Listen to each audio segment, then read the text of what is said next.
दोस्तों digital investment में आप सभी का स्वागत है। दोस्तों जैसे हमारी निफ्टी 17,000 पे आ रही है तो ऐसे मौके पे आपने कुछ ना कुछ इन्वेस्टमेंट करना चाहिए और अच्छी क्वालिटी के स्टॉक में ही इन्वेस्टमेंट करना चाहिए। दोस्तों 16,000 17,000 पे निफ्टी बार बार नहीं आती। अभी कुछ दिन से ये 17,000 पे चलिए आपको मौका दे रही है इन्वेस्टमेंट करने का। तो अच्छी क्वालिटी स्टॉक में ही इन्वेस्टमेंट करना जिससे आपको लंबे टाइम के लिए अच्छा रिटर्न मिल सके। जब आप लंबे टाइम के लिए स्टॉक में रहेंगे तो आपको अच्छा रिटर्न मिलेगा दोस्तों स्टॉक से। पर आपने अच्छी क्वालिटी के स्टॉक चुनने हैं दोस्तों। उसके बाद आज हम बहुत ही अच्छे स्टॉक का एनालाइज करेंगे, उसका बिजनेस मॉडल देखेंगे, उसने पिछले सालों में क्या क्या पूरा एनालाइज करेंगे जिससे आपको इन्वेस्टमेंट करने में बेनिफिट जाए। दोस्तों ये जो कंपनी की शुरुआत हुई थी 1989 से कंपनी ने शुरुआत की थी। जो ये कंपनी का बिजनेस मॉडल है दोस्तों, बीड वायर और हाई कार्बन वायर कंपनी बनाती है दोस्तों। स्टील वायर ये कंपनी बनाती है दोस्तों। जो कंपनी का बिजनेस देखो, टायरों में यूज होती है इसकी वायर, प्लस प्लांटों के अंदर, और हम कहीं कहीं पर देखते हैं अपने घरों में भी इस कंपनी वायर को यूज किया जाता है। जो बाउंड्री पे इस्तेमाल होता है, उद्योगों में भी काफी तेजी से उपयोग किया जाता है इस कंपनी का। जो उसके बाद दोस्तों एशिया में ये कंपनी एशिया में नंबर 1 कंपनी है दोस्तों। और थाईलैंड में भी इसकी हिस्सेदारी 25% की है कंपनी की। देखो वहां पर भी काफी हिस्सेदारी है थाईलैंड में भी।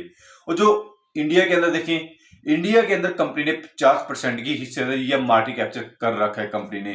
जो दोस्तों उसके बाद भारत में क्लाइंट भी अच्छे हैं कंपनी के। देखो अपोलो टायर, बिरला टायर और सीई एपीटी टायर और एमआरएफ। देखो एमआरएफ बड़ी कंपनी है, ये भी इसके क्लाइंट है। और बालकृष्ण भी इसकी क्लाइंट है दोस्तों कंपनी की।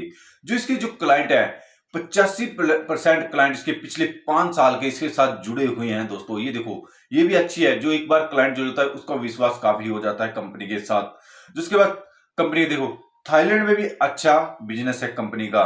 थाईलैंड में अच्छे क्लाइंट है, सेंचुरी टायर और डिस्ट्रीब्यूटर टायर, ये कंपनी के पास अच्छी कंपनियां हैं। जो वहां पर भी कस्टमर अच्छे हैं कंपनी के।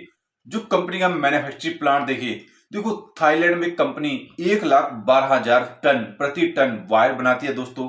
जो फिदाउतीपुर में देखें इंडिया के अंदर 72,000 एमटी बना रही है कंपनी। और तमिलनाडु में 60,000 एमटी कंपनी बना रही है। तो इन प्लांटों में अच्छा बिजनेस कर रही है कंपनी। और जो भारत के अंदर से कंपनी को इनकम 66% की इनकम जनरेट होती है और वही विश्व से 34% की इनकम कंपनी को जनरेट होती है दोस्तों। ये तो कंपनी देखो बिजनेस मॉडल बहुत ही जबरदस्त है कंपनी का। और जब हम इसका मार्केट कैप्चर देखें 3681 करोड़ का मार्केट कैप्चर है कंपनी का। एक स्मॉल कैप कंपनी है दोस्तों। जो स्टॉक पे 31.5, जो बुक वैल्यू है, जो कंपनी की बुक वैल्यू 75.0। और जो दोस्तों आरओसी बहुत अच्छी हो रही है कंपनी। देखो आरओसी इसकी 39% और आरओसी 43% से बढ़ रही है कंपनी की। देखो दोस्तों आरओसी बहुत अच्छी बढ़ रही है कंपनी की।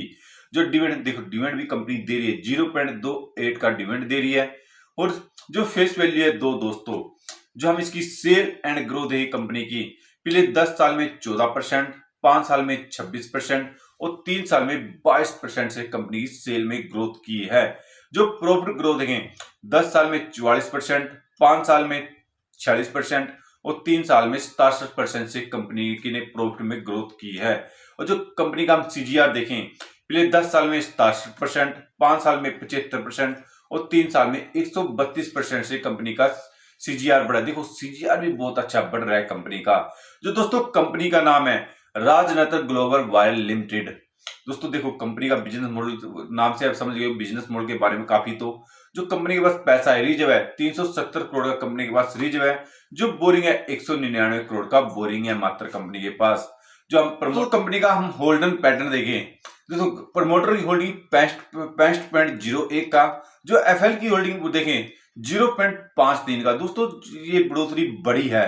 जो हम इसकी डीएल की होल्डिंग देखें 8.15 का। दोस्तों यहां पर भी डीएल और एफएल ने बढ़ोतरी बढ़ाई है।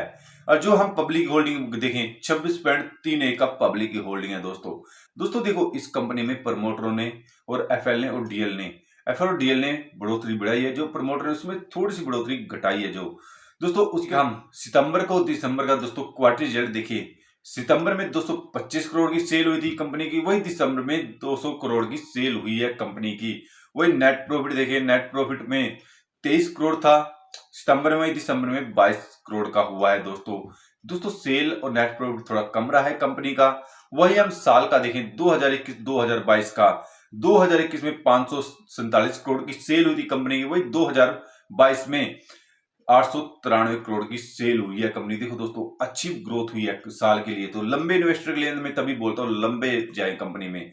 और वही नेट प्रॉफिट देखें 53 करोड़ था 2021 का, वही 2022 का 124 करोड़ हुआ नेट प्रॉफिट। दोस्तों यहां पर भी नेट प्रॉफिट अच्छा बढ़ा है कंपनी का। जो शेयर प्राइस चला है दोस्तों 723 शेयर प्राइस चला है। जो इसने 5 साल का रिटर्न दिया दोस्तों 1840 5 साल का रिटर्न दिया। जो 1 साल का रिटर्न दिया 57% 1 साल का रिटर्न दिया। जिसने हाई किया 1300 के लगभग कंपनी ने हाई किया। दोस्तों अगर आप इन्वेस्टमेंट करते हैं एक बार अपनी रिसर्च कर लेना, उसके बाद ही इन्वेस्ट करना। 1 से 2% की इन्वेस्टमेंट लेके आज कंपनी में आप चल सकते हो। एक स्मॉल कैप कंपनी है, ये मत भूलना दोस्तों। स्मॉल कैप कंपनी में अगर आप इन्वेस्टमेंट करते हैं एक रिस्क भी रहता है, पर जब वो रिटर्न देती है तो बहुत ही जबरदस्त रिटर्न भी देती है कंपनी।